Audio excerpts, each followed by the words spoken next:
For years, I felt stuck. Like I had ideas, but no clear creative voice.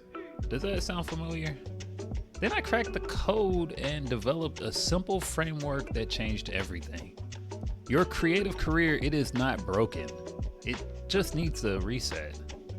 I spent 7 years as a creative director in advertising and tech, but last year I walked away from the corporate grind to help creative professionals like you reset how they live, work, and play. Here's how to find your creative voice. And y'all, this is gonna be a really good one. I'm very hype about this presentation because I woke up and something told me today I'm gonna help somebody find their creative voice. So you're gonna start by planning your creative sprint.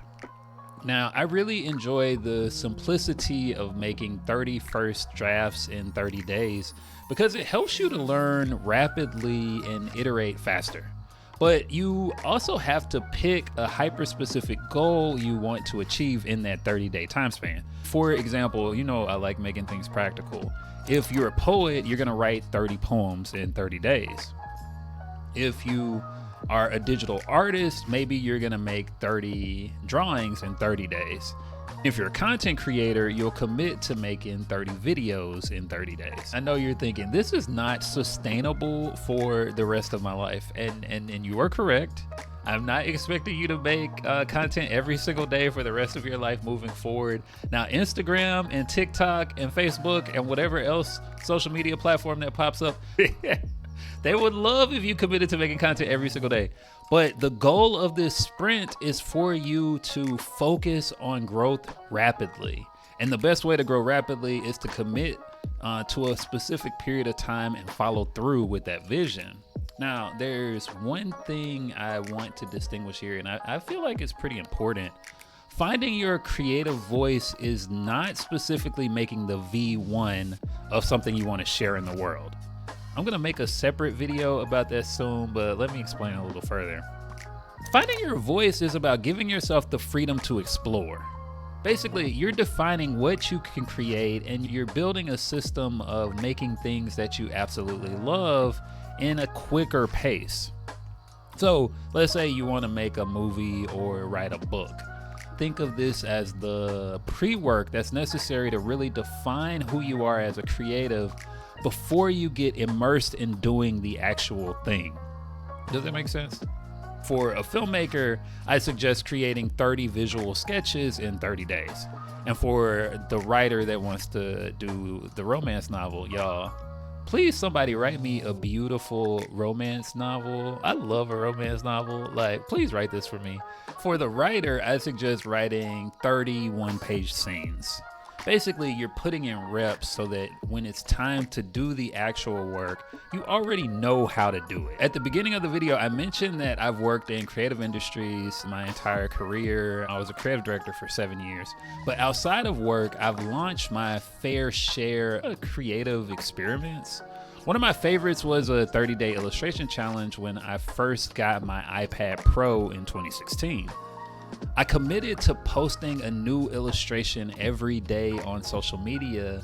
Now, this was the old days when you could just post photos on Instagram and you could actually grow your account. Now you have to make video primarily. I think technically you can grow your account doing swipe posts now, but if you're just posting a single image, that's not a winning strategy anymore. Whoa, we're gonna talk about that in a future video, how to do rapid content creation. But I don't want to get too sidetracked because I love going on a tangent. But the result of this 30-day challenge was pretty impressive. I was able to increase my followers exponentially. I got a feature in a blog, and that blog feature led to me getting my first illustration contract.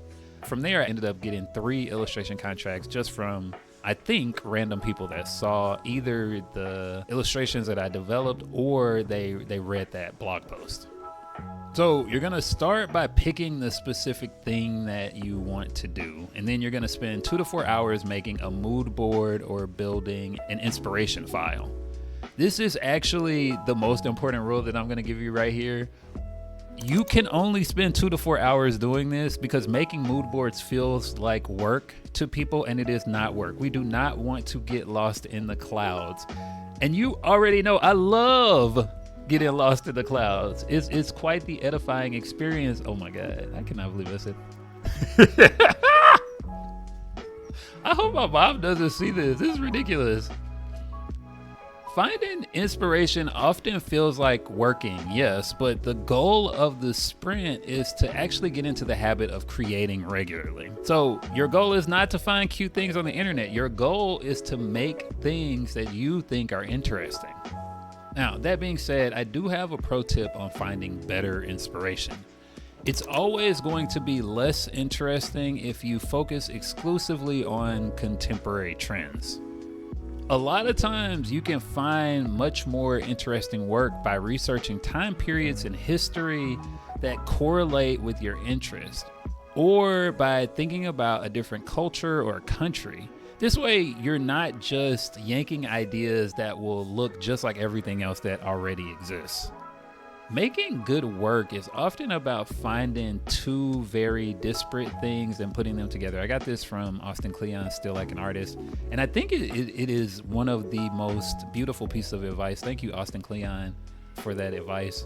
You find two totally different inspirations, and then the process of merging those two things together helps you to build something that's a little bit more interesting. So that's something to consider. Once you've compiled your inspiration, you're going to spend about 30 minutes reflecting on what you admire about that inspiration and what you would change to make it more you. So, practical example, I love the colors in this piece, but I prefer to do a different subject matter. Or I love the way that they use staccato writing styles, but I want my poems to be much longer than theirs. You're really trying to find ways to differentiate yourself from the inspiration that you admire, because you are not them. Your story is unique and your story is worth being told. People want to hear from you directly. They want to hear your story. From there, you're going to commit to a schedule that works with your everyday life, but it's also okay to be a little bit obsessed. I'll be honest with you, one of my biggest fears was that committing to being an artist would destroy my life, and it did.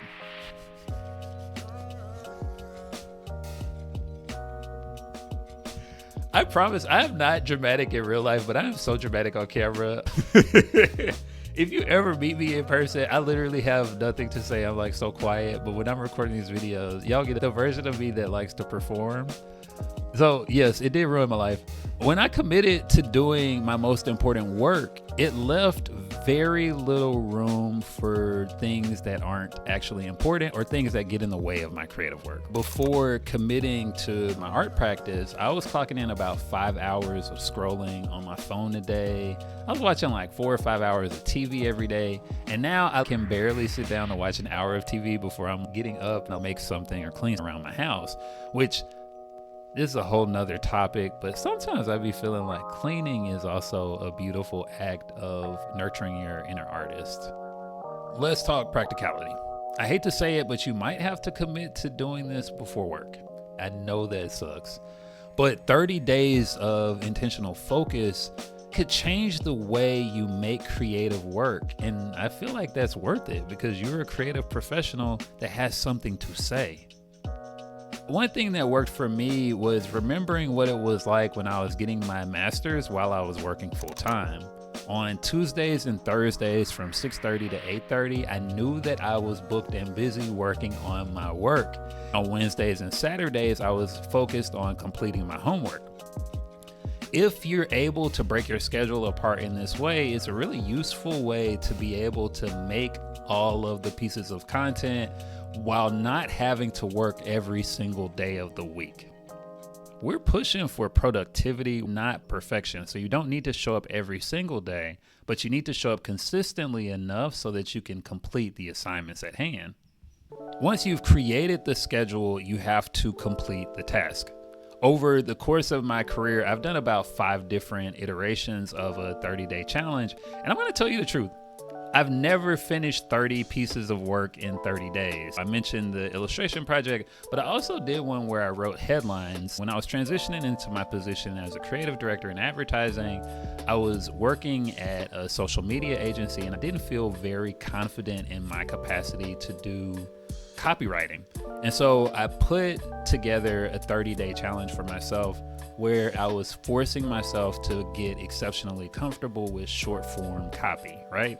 So for these 30 days was writing headlines and short copy to go with it in order to teach myself what I like, how I like to write, and what works for me. But here's the thing.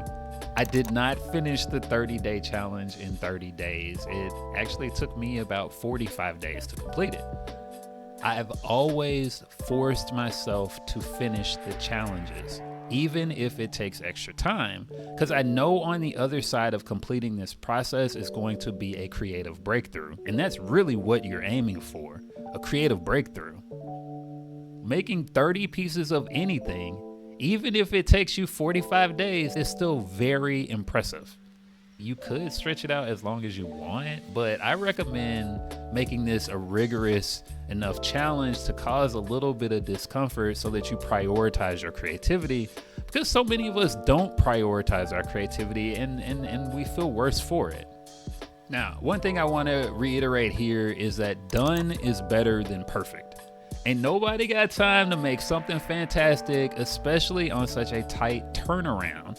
If it helps, you can kind of think of these as quick sketches, rough ideas, a good starting point. Nobody asked you to be Picasso or Scorsese or Issa Rae on the first try. All I'm asking you to do is to show up. Before we move on to the next step, this is a good time to remind you that I'm launching Creative Reset. It is a group coaching program that helps you step out of fear and start making progress on your purpose-driven side quests. You can learn more at socurious.co/creative reset. Y'all, this is going to be dope. I am so excited about this. You can tell I'm into something when I be singing.